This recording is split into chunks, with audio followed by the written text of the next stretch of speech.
Chers amis auditeurs, mes frères et sœurs en Jésus-Christ, que la grâce et la paix de Dieu vous soient multipliées. Je vous rappelle que nous sommes en train de parler de l'efficacité de la prière. L'efficacité de la prière. Samedi dernier, on avait dit que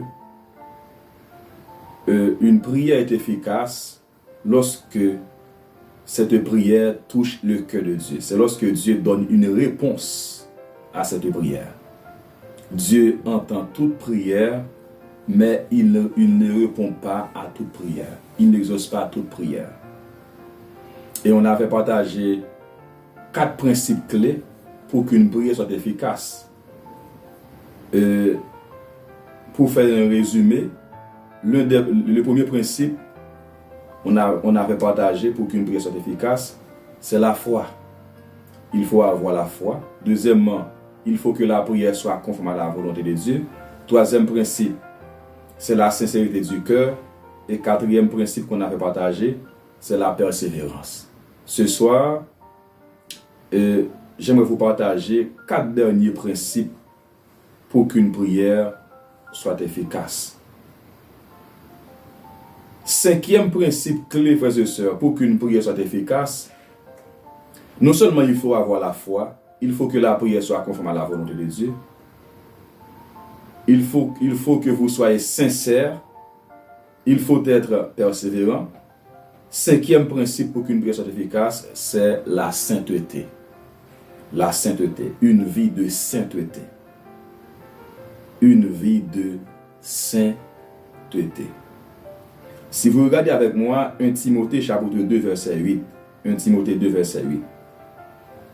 La parole de Dieu nous dit, je veux donc que les hommes prient en tout lieu, en élevant des mains pures, sans colère ni mauvaise pensée. Je veux donc que les hommes prient en tout lieu, en élevant des mains pures, sans colère ni mauvaise pensée.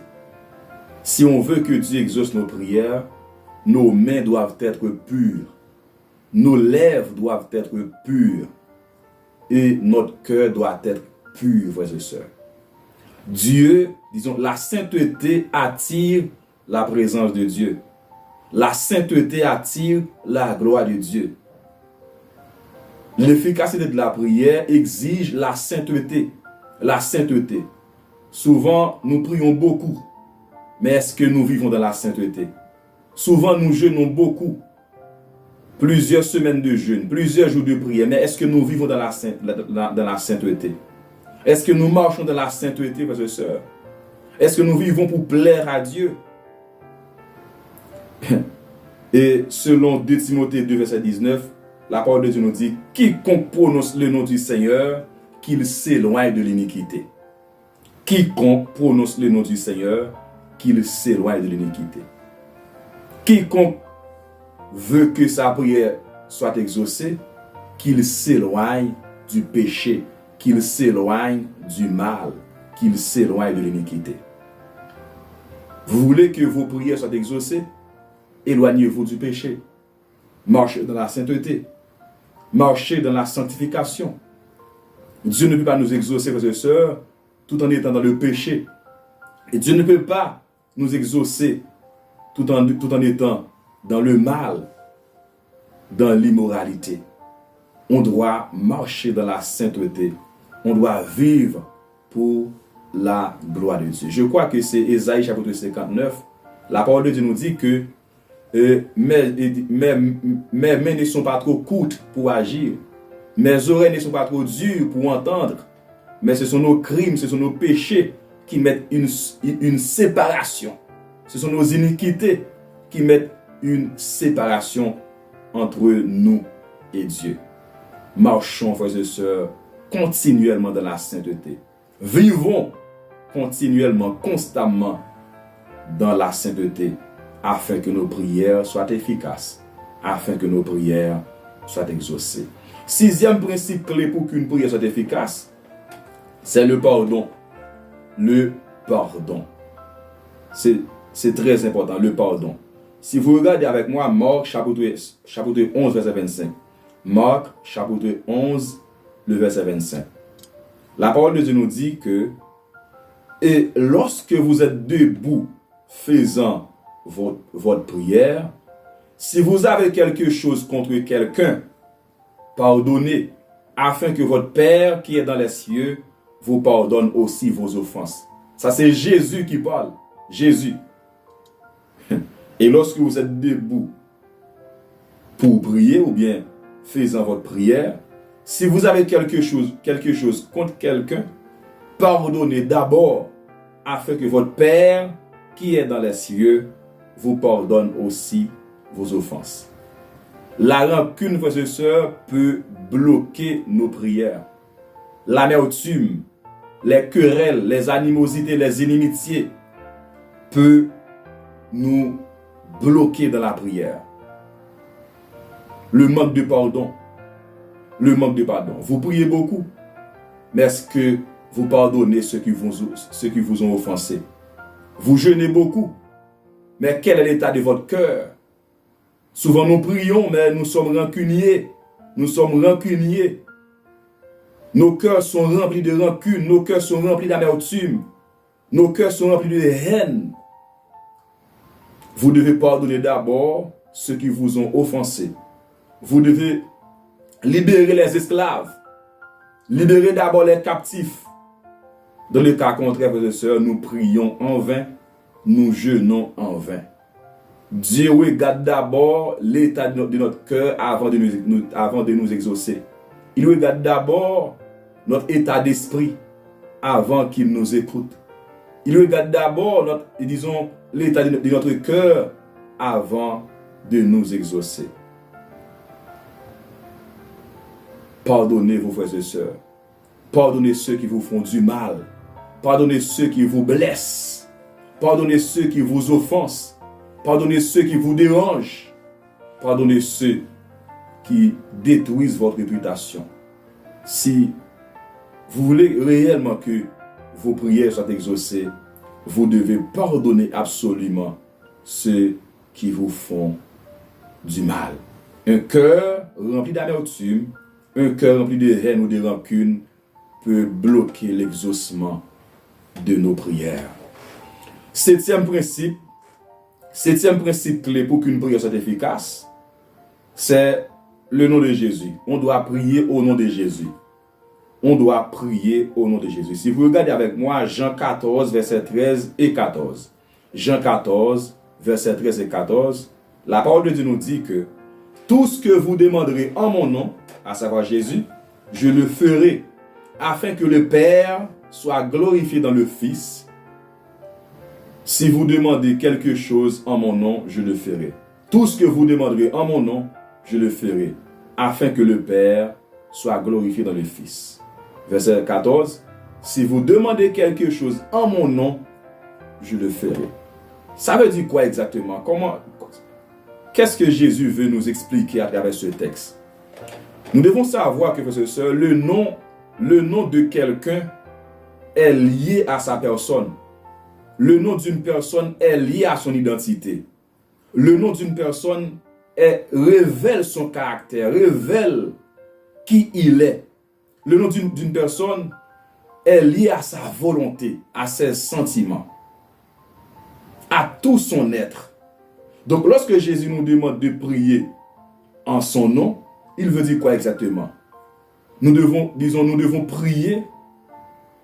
Nos prières doivent être conformes à son identité. Nos prières doivent être conformes à sa volonté. Nos prières doivent être conformes à sa personne.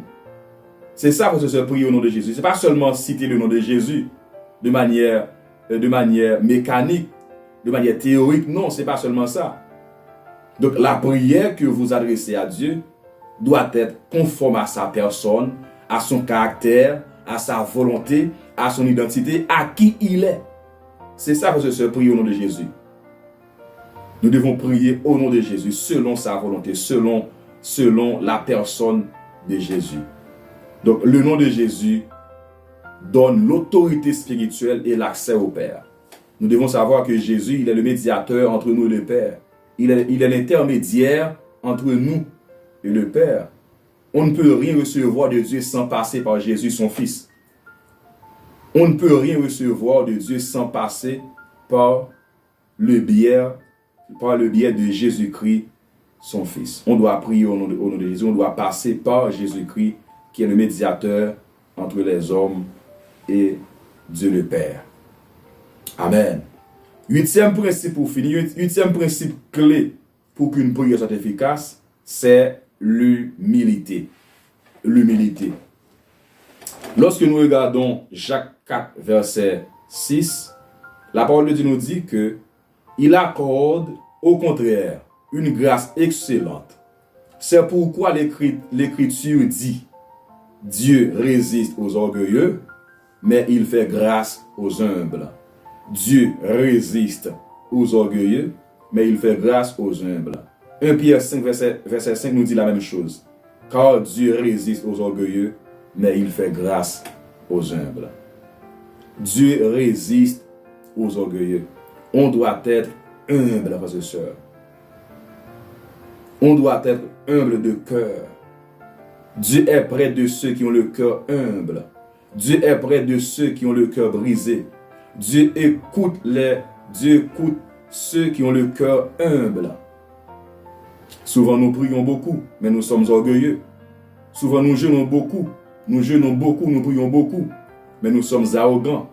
Nous sommes autosuffisants. Dieu résiste aux orgueilleux, Dieu résiste aux arrogants, mais il fait grâce aux humbles. Celui qui s'abaisse, Dieu l'élève, et celui qui s'élève, Dieu l'abaisse. L'orgueil précède la chute, et l'arrogance précède la ruine. Cependant, l'humilité précède la gloire. L'humilité précède l'élévation. L'humilité précède l'exaucement de nos prières. L'humilité, frères et sœurs, l'humilité suscite Dieu à répondre à nos prières.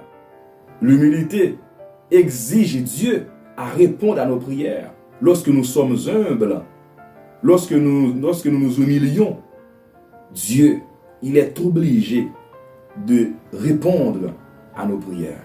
Humilions-nous sous la puissante main de Dieu. Humilions-nous dans la prière, frères et sœurs. Ne soyons pas comme des pharisiens. Ne soyons pas comme des hypocrites. Mais nous devons nous humilier afin que Dieu nous élève, afin que Dieu nous exauce. J'espère que j'ai été assez clair pendant cette série d'enseignements. Je prie que Dieu nous donne la grâce de prier autrement. Que Dieu nous fasse grâce de prier dans une autre dimension. Et je vous garantis, frères et sœurs, si réellement nous appliquons ces 8 principes, Dieu, il va agir, il va intervenir. Tels sont les 8 principes clés que je voulais vous partager pendant cet enseignement. À titre de rappel, le premier principe qu'on avait partagé, c'est la foi. Deuxièmement, la prière doit être conforme à la volonté de Dieu. Troisièmement, la sincérité du cœur. Quatrième principe clé, c'est la persévérance. Cinquième principe, c'est la sainteté. Sixième principe clé qu'on vous a partagé, c'est le pardon. Septièmement, on doit prier au nom de Jésus. Et huitième principe, c'est l'humilité. C'est l'humilité.